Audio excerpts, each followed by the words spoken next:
Hey everyone, welcome back to another $500 strap search. I've got my 5 straps here, all set to go.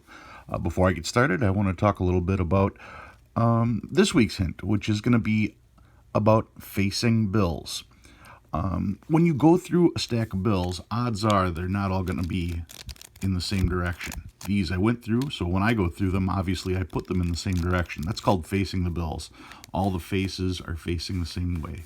Makes it very easy to sort bills. But when you get bills from the bank, generally they're going to be in every different direction. After I go through the bills, they're all going to be faced. So when I return the bills to the bank, they're going to get the bills in good shape, all facing the right direction. That's kind of an old school thing to do. Cashiers used to always face their bills. Now people just don't care. The reason why I bring it up is because this package of 500 all came to me faced. They were all facing the same way. Why is that a big deal? Well, it's a big deal because that means somebody took the time to take each one of these bills and put them the proper way, which means somebody probably looked through these bills already. And as I figured, when I went through these bills, I kind of proved my point by not finding very much at all. I will show you what I did find. Out of 500, not very many. I did find one trinary, 1s, 2s, and 4s.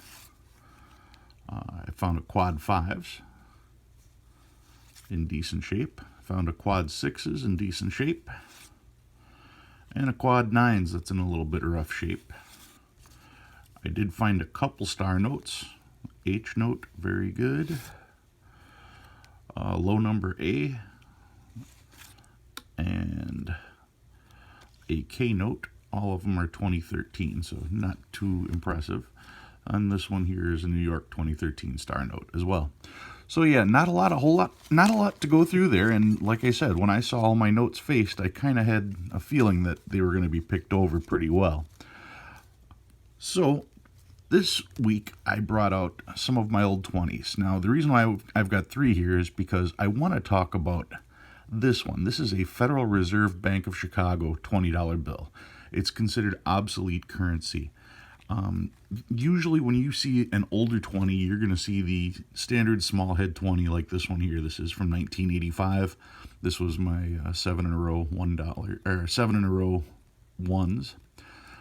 But what's neat is the backs of these bills. This is what you're used to seeing. This is a 1934 D $20 bill. And if you look at the backs on this, they look the same, but the ink is actually a different color. Very dark green ink on these, and this has a light green ink. So that's the change from the last issue of small head bills to one of the first issues of small head bills. And then when you get to this,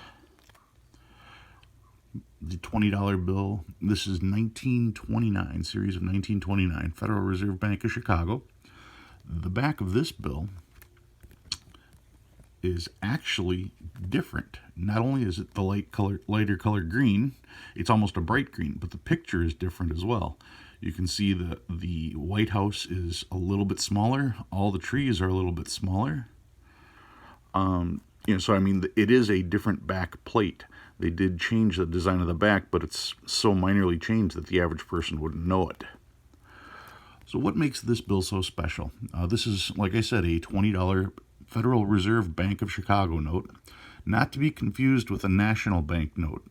National bank notes, I went through that in a previous video where each city had banks that were designated as national banks and they had to be certified.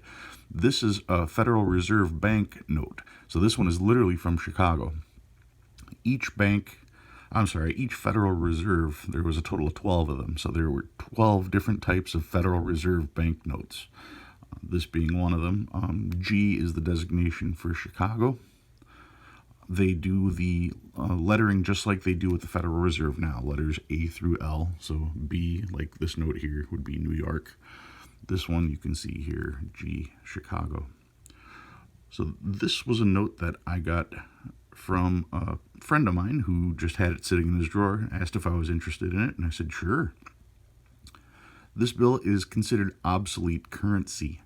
These were supposed to have been taken out of circulation once we went to the standard greenbacks that you are used to seeing once we went to these.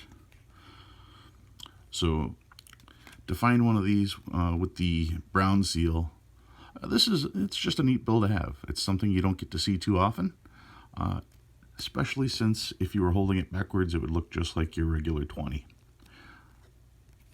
So that's it for this week. I know it's a short video, but like I said, there wasn't a whole lot of picking to go through on my stuff there. So see you next week.